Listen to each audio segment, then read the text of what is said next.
আফওয়াজা। আল্লাহ নবীজি যখন ইসলামের বিজয় হয়ে যাবে আপনি দেখবেন ইজাজা আনাসরুল্লাহ, যখন আল্লাহর সাহায্য আসলো আপনি লক্ষ্য করে দেখবেন মানুষগুলি চলবে ইসলামের পথে।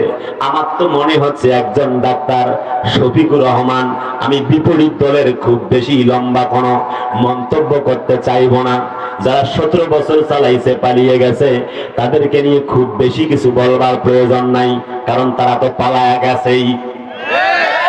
ভাই কথা বলে না ঠিক কিনা? কিন্তু কি বলবো, কেন বলবো একটু বুঝবার প্রয়োজন। এই মুহূর্তে কি কোন জিনিসটাকে আপনি বাছাই করবেন? আমার তো মনে হয়েছে একজন ইসলামের ফেরিওয়ালা, একজন মানবতার ফেরিওয়ালা আমিরে জামাত ডাক্তার শফিকুর রহমানকে। কথা বলো না কেন? বিগত 1-2 বছর আগে, গত বছরের সিলেটের বন্যায় আমাদের মাননীয় যিনি সাবেক প্রধানমন্ত্রী উনি গেলেন হেলিকপ্টারে। কথা হয় না? আর আমাদের ইসলাম আলা মানবতার ফেরিওয়ালাটা এক কোমর পানির ভেতরে নেমে গেলেন। একটু গভীর মনোযোগ। শুধু কি তাই নাকি, চতুর্দিক থেকে লক্ষ্য করা যায় মানুষগুলি আজ এরকম তাণ্ডব নাই, কোন লীলাভূমির কোন তাণ্ডব চালায় নাই। মানুষগুলি ইসলাম ওলা কোরআন ওলারা সুধী সমাবেশ, কর্মী সমাবেশ, রোকন সমাবেশ, ইসলামিক কোরআনের মাহফিলের অতিথি। কথা কয় না? যেখানেই মাহফিল সেখানেই সহযোগিতা, যেখানেই তাণ্ডব সেখানে অবশ্যই হস্তক্ষেপ করা, কিভাবে একটা সুশীল সমাজ উপহার দেওয়া যায়। চতুর্দিক থেকে সারা দেশের একটি চিত্র দেখা যাচ্ছে। আমার ভাইরা, কি জন্য এই কথা বলছি? আগামীতে কেন আপনি আপনার নিজের ভাড়ার জন্য কাকে বাছাই করবেন? আমার তো মনে হয়েছে এই মুহূর্তে অঘোষিত একজন অলিখিত প্রধানমন্ত্রী ডাক্তার আমিরে জামাত শফিকুর রহমান।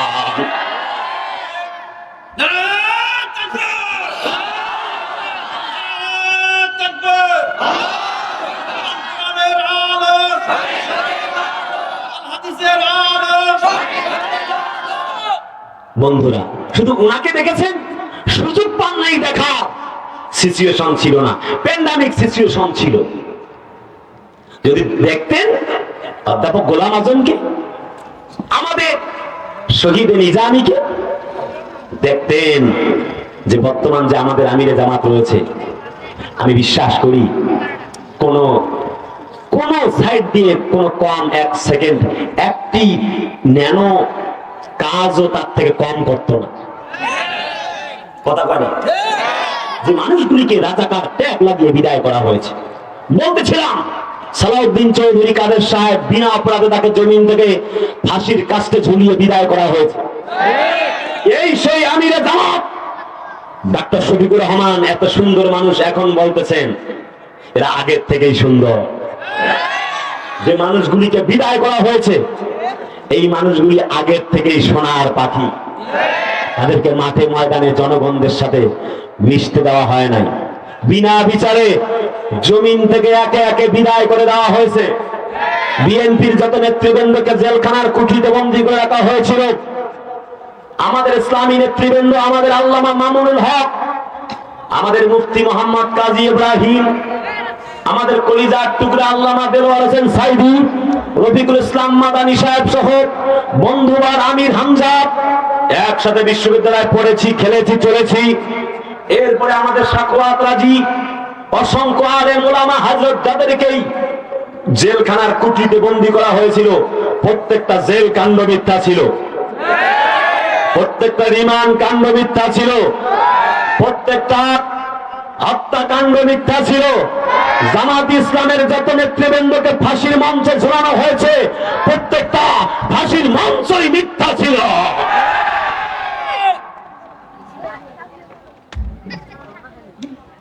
আমার প্রিয় ভাইরা, আল্লাহ বলে সবার টেনশন নাই। আল্লাহু মুতিম্মু নূরিহি ওয়ালাউ কারিহাল কাফিরুন। তারা চাই মুখের ফুৎকার আমার আলোকে তা মিটিয়ে দিবে, আমি আল্লাহ চাই আমার আলোকে উদ্ভাসিত করবই, এমন কোন মায়ের বেটা বেটির সাধ্য নাই ইসলামকে মিটা দিতে পারে? পারবে? কথা বলে না পারবে? গত বছর লক্ষ্য করেছি ঢাকা বিশ্ববিদ্যালয়ের মাটিতে ছেলেরা কোরআনের দার্স করতেছিল, কোরআনের গল্প আয়োজন, কোরআনের আসর, রমজান মাসে ইফতার মাহফিল করবে, জালেম শাহী বন্ধ করে দিয়েছিল।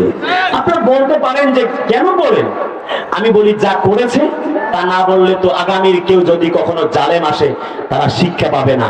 জালেমের কথা আল্লাহ পুরা কোরআন শরীফে ব্যাখ্যা করেছে। আমি বলবো না 5 আগস্টে কি হয়েছে, তবে আমি এটা বলবো জালেম শাহীর বিদায় ঘন্টা বেজেছে, এটাও আল্লাহর ইশারা। আল্লাহ কয় ইন্নামাস সাবিলু আলাল্লাযীনা ইয়াযলিমুনান নাসা ওয়া ইয়াবগুনা ফিল আরদি বিগাইরিল হক। খুব মূল কথায় চলে আসি, আশা করি এখন কিছু কথা কাজে দিবে।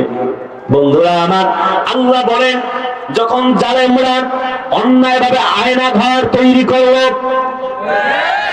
আলেমদেরকে ধরে বন্দী করলো, কোরআনের মাহফিলে বাধা দিল, আল্লাহ বলে আমি আর সহ্য করলাম না, আমি আল্লাহ রব্বুল আমিন জালেম শাহীকে 45 মিনিটের বেশি সময় দেই নাই। জিজ্ঞেস করতে চাই, বলেন তো দেখি কোরআনের দর্স আসর ঢাকা বিশ্ববিদ্যালয়ের মাটিতে বন্ধ হয়েছিল না হয় নাই? না কথা কথা ভাই, হয়েছে না হয় নাই? আচ্ছা, এই সুন্দরগঞ্জে কোরআনের মাহফিল বন্ধ হয়েছে না হয় নাই? এখন হয়? বলা লাগবে না ভাইয়ারা, সেজন্য আমি স্মরণ করিয়ে দিচ্ছি, মনে রেখো আল্লাহর কোরআনের মাহফিল বন্ধ করতে আসবা 41 আর 71 সাল পর্যন্ত টার্গেট দিবা। আল্লাহর কসম, জাতির লোকেরা তোমাকে 41 সাল টার্গেট নয়, 41 সেকেন্ড টাইম গুনতে দেয় না।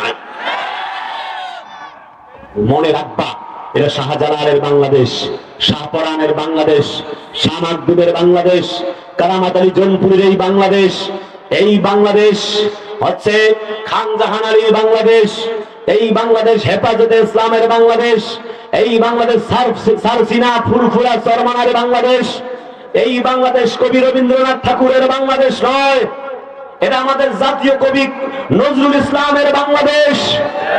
এই বাংলাদেশ নরেন্দ্র মোদীজির বাংলাদেশ নয়, এটা 56,000 বর্গ মাইলের গণমানুষের প্রিয় মানুষ আল্লামা দেলোয়ার হোসেন সাঈদীর বাংলাদেশ।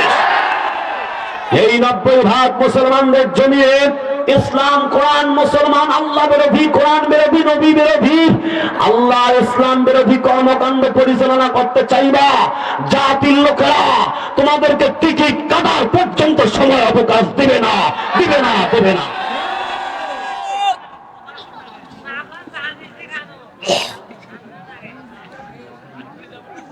ঠিক না বলে আমার ভাই? এই জন্য আল্লাহ পাক বলেন ওয়ালা ইয়াজিদুল যালিমিনা ইল্লা খাসারা। ইসলাম বিরোধী তাদের জন্য কোরআন তাদের যন্ত্রণার কারণ। আমি আজকে আলোচনা করছি সেই বিষয়টা হচ্ছে আল কোরআনের পরিচয়। এবার আসি সেই দিকে, একটু গভীর মনোযোগ। আল্লাহ পাক বলেন, যদি বলো কোরআন তোমার মর্যাদা কত, আল্লাহ পাক বলেন ইন্নাহু লাকুরআনুন কারীম ফি কিতাবিম মাকনুন লা ইয়ামাসসুহু ইল্লাল মুতাহহারুন। কোরআন বলে আমি তো এক সম্মানিত কিতাব। আচ্ছা কোরআন, তুমি যে সম্মানিত এক কিতাব, বুঝলাম তো কোরআন, বলো দেখে তোমার বাড়ি। সংক্ষেপ বলি, লম্বা করব না। আল্লাহ কোরআন বলে শোনো, আমি আল্লাহ কোরআনের বাড়ি কোথায় তোমার জানো? বাল হুয়া কুরআনুম মাজিদুন ফি লাওহিম মাহফুজ। মাহফুজ। আমি কোরআনের বাড়ি হচ্ছে লাউহে মাহফুজে। তুমি আসছো কার উপর? কোরআন বলে সূরা ফুরকান, তাবারাকাল্লাযী নাযালাল ফুরকানা আলা আবদিহি লিয়াকুনা লিল আলামিনা নাযীরা। আমি কোরআন এসেছি মুহাম্মদের উপরে, সুবহানাল্লাহ, যাতে করে জাতির লোকদেরকে তিনি এই কোরআন থেকে উপদেশ বার্তা বলি দিতে পারে। কোরআন বলো তো, তুমি আসছো না দিনে, আমি বিস্তারিত ব্যাখ্যা দেব না। কোরআন বলে কি লাইলাতুল কদর, আমি তো রাত্রে আসছি, তাও সম্মানিত রাতে। কেন আসছো? What is cause? কোরআন বলে distinguish good and evil and sin evil to good. This is the book where there is no doubt in the holy Quran. শোনো দুনিয়াবাসী, আমি কোরআন এসেছি জাতির লোকদেরকে সঠিক মেসেজ দেওয়ার জন্য। সত্য মিথ্যার পার্থক্য নির্ণয় করে ইসলামের, কোরআনের, আল্লাহর জমিনে আলো দেখাবার জন্য এসেছি। সুবহানাল্লাহ কয়েকটি ইচ্ছা করে আমার প্রিয় ভাইরা, যদি বলি বলো কোরআন, তুমি এসে কি করবা? কোরআন বলে লিতুখরিজান নাসা মিনাজ-জুলুমাতি ইলান নূর। আমি কোরআন তোমাদের জন্য এসেছি অন্ধকারের পথ থেকে বাঁচায়া তোমাদেরকে আল্লাহর জান্নাতের পথের দিশা দেবার জন্য। বুঝলেন তো? এতটুকু তো বুঝছেন। হযরত উসমানকে ধরা হলো। আমি মেন কথায় চলে গেলাম। আজকে যতটুকুন বিষয় বলবো একটু গভীর মনোযোগ দিয়ে শোনা লাগবে। দামি কথা এখনো সামনে আছে। যদি বলি কোরআন বলো তো দেখি তোমাকে মানার কারণে কারা কারা সফল হলো। কোরআন বলে এবার আমার গল্প শোনো। হযরত উসমান রাদিয়াল্লাহু আনহু যখন কোরআন তেলাওয়াত করে, কাফেররা বলল, বেটা তুমি কোরআন ছাড়বা কিনা? উসমান বলো। হযরত উসমান বলেন, জীবন দিতে পারি, একটি মুহূর্তের জন্য আল্লাহর কোরআন ছাড়তে পারি না। বলে তোমাকে এখনই পিটুনি দিব। হাত পা বেঁধে পিটুনি শুরু করেছে। বলো কোরআন কি ছাড়বা? হযরত উসমান বলে, কখনো নয়, it's impossible subject for me, আমার জন্য অসম্ভব ব্যাপার। কাফেররা বললেন, শোনো, এই যে তরবারি দেখছো নি বেটা, এক্ষুনি তোমাকে আমরা শিক্ষা দেব। বলো অসুবিধা নাই। এই কথা যখন তিনি বললেন, নাঙ্গা তরবারি খুলে ছোড়া দিয়া হযরত ওসমানকে যখন কোপাতে লাগলেন, হযরত ওসমানের শরীরটা ছিন্ন ভিন্ন হয়ে গেল, ক্ষত বিক্ষত হয়ে গেল, হাত পড়ে গেল, পা পড়ে গেল, এমনি করে নাকটা তার কেটে দিল, জীবন চলে যায়। হযরত ওসমান কোন রকমে বিড়বিড় করে বলছেন, হাজার বার জীবন দিতে পারি, একটি মুহূর্তের জন্য আল্লাহর কোরআন ছাড়তে পারি না। কন্যা সুবহানাল্লাহ। আল্লাহ পাক বলেন, শোনো শোনো ও জাতির লোকেরা, তার মানে কোরআন হযরত ওসমানের মতো মানার দরকার আছে না নাই? আল্লাহ পাক বলেন, ওয়া নুনাজ্জিলু মিনাল কুরআনি মা হুয়া শিফাউন ওয়া রাহমাতুল লিল মুমিনিন। এই কোরআনটাতে মুমিনদের জন্য শিফা। আর একটু গভীর মনোযোগ। আমি সমাপনী মন্তব্যের দিকে যাচ্ছি। হযরত ওমরকে যখন ধরা হলো, চতুর্দিক থেকে বড় নির্যাতন চলে, নবীজি পার্শ্ববর্তী রাস্তা দিয়ে যায়। ওমর বলেন, নবীজি কাফেররা আমাকে ধরে ফেলেছে। নবীজি কাছাকাছি চলে গেলেন, বললেন, ওমর আমি তোমার জন্য কি করতে পারি? তুমি কালেমা ছাড়তে চাও নাকি? হযরত ওমর বলেন, ইয়া রাসূলুল্লাহি, হাজার বার জীবন দিতে পারি, একটি মুহূর্তের জন্য ঈমান ছাড়তে পারি না। কি করতে পারি বলো? হযরত ওমর বলেন, নবী গো, কাফেররা আমাকে ধরে ফেলেছে, আমি যদি আল্লাহর জন্য জীবন দেই, যদি জীবন কোরবান করি, তবে আমি কোথায় যাব? জান্নাতে না জাহান্নামে? নবীজি দুটি চোখের পানি ফেলায় আর কান্দে। বলে, রে ওমর, তুমি কি জানো না কোরআন পড়ো নাই? আল্লাহ বলেন, ইন্নাল্লাহা আশতারা মিনাল মুমিনিনা আনফুসাহুম ওয়া আমওয়ালাহুম বিআন্না লাহুমুল জান্নাহ। শোনো শোনো ওমর, আল্লাহ জান আর মালের বিনিময়ে আমাদেরকে জান্নাতের মালিক বানায়া দিবে। হযরত ওমর বলেন, কাফের যদি তার ধর্মের জন্য মারা যায় সে কোথায় যাবে? নবীজি বললেন, ফি নারে জাহান্নাম। হযরত ওমর বলেন, ইয়া রাসূলুল্লাহ, আর কোনো বক্তব্য শুনতে চাই না, কোনো বক্তব্য দেবার প্রয়োজন নাই, এটাই হলো শেষ বক্তব্য, শেষ কথা। একবার দুবার নয়, ইসলামের জন্য, আল্লাহর কোরআনের জন্য হাজারবার জীবন দিতে পারি, একটি মুহূর্তের জন্য আল্লাহর কোরআন ছাড়তে পারি না। আমাদের একটা কোরআনের পাখি ছিল, কথা বলে, আরে ভাই কথা বলে কেন? আচ্ছা আচ্ছা, ঠিক আছে ঠিক আছে। 12টা অলরেডি পার হয়েছে। ওয়াজ কিন্তু মেলা করছি, হাসির ওয়াজও অনেক করছি, তো সেই সময় আপনি ছিলেন না আর কি। আজকে একটু হাসির ওয়াজ করছি, জীবনে তো হাসির ওয়াজ করি না। আমি তো আগা গোড়া গরম বক্তা, মানে গরম বক্তা না, ওই গরম কিছু কথা কই আর কি।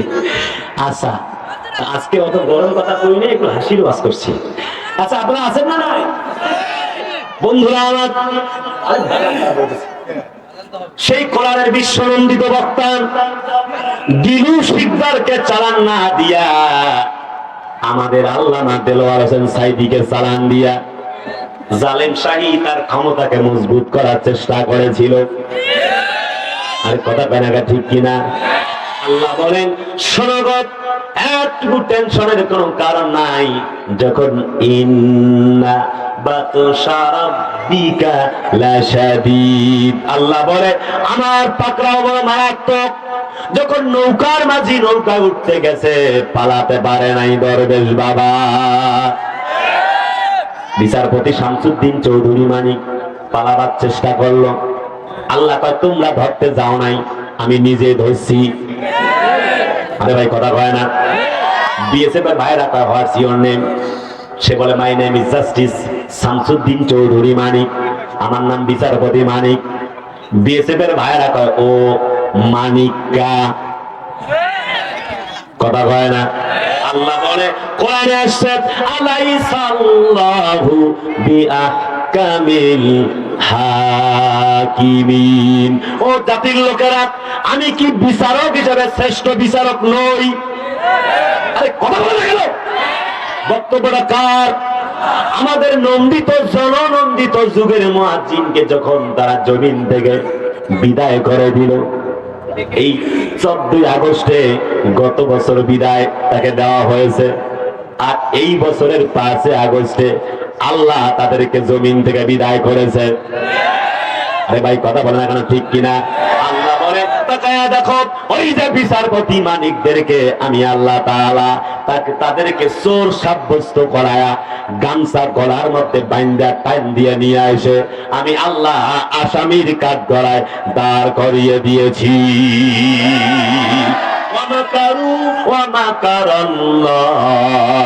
আল্লাহু খায়রুল মাকিরিন।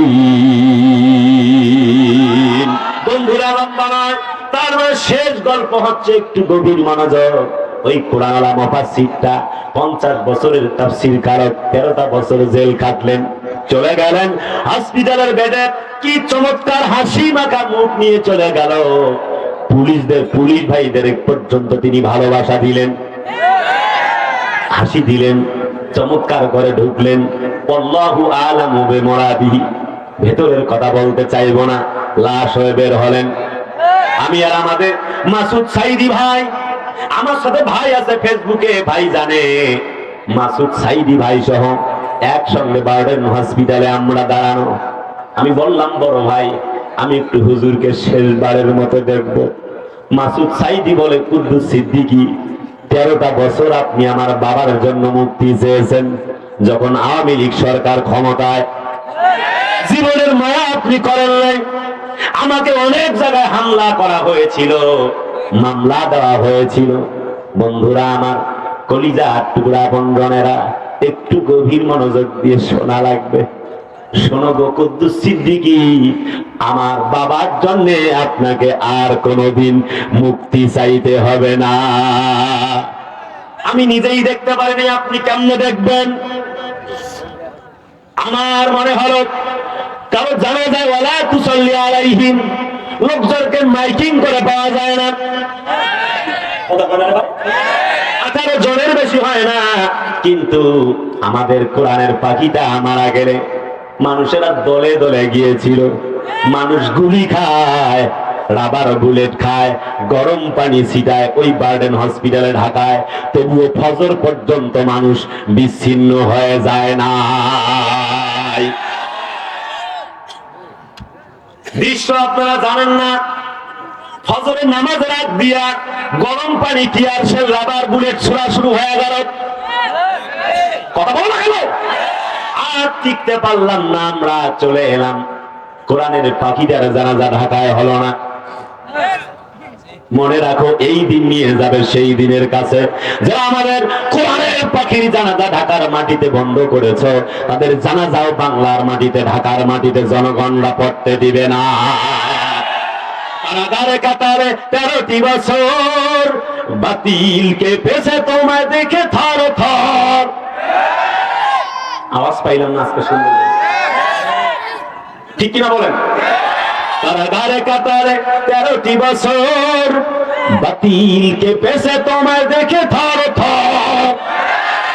তুমি যে ছিলে মোদের নয়নমণি, শহীদ হয়েছো তুমি এটাই জানি, অমর হয়েছো তুমি এটাই জানি। আল্লামা সাঈদী তুমি মরনি, শহীদ হয়েছো তুমি এটাই জানি, অমর হয়েছো তুমি এটাই জানি। দেখা তো হবে না আর এই জীবনে, দেখা হবে জান্নাতে ফুল বাগানে। দেখা তো হবে না আর এই জীবনে, দেখা হবে জান্নাতে ফুল বাগানে। এই আশা কবুল করো আল্লাহ তুমি, শহীদ হয়েছো তুমি এটাই জানি, অমর হয়েছো তুমি এটাই জানি। আল্লামা সাঈদী তুমি মরনি, শহীদ হয়েছো তুমি এটাই জানি, অমর হয়েছো তুমি এটাই জানি। লিল্লাহে তাকবীর। একটু হক আদায় করার জন্য আর 2-3টা মিনিট কথা বলি, গভীর মনোযোগ। একজনও যাবেন না, আমি মুসাফির, সবাই মিলে দোয়া করে যাব। কোরআনের পাখিটা বিদায় নিয়ে চলে গেল। একজন হিন্দু পর্যন্ত তার পক্ষ নিয়েছে জানাজায় গিয়ে। তখন জালেম শাহী ক্ষমতায়, বুঝাইতে পারিনি বলে বলে না, ঠিক কিনা? সরকার তখনও পরিবর্তন হয় না।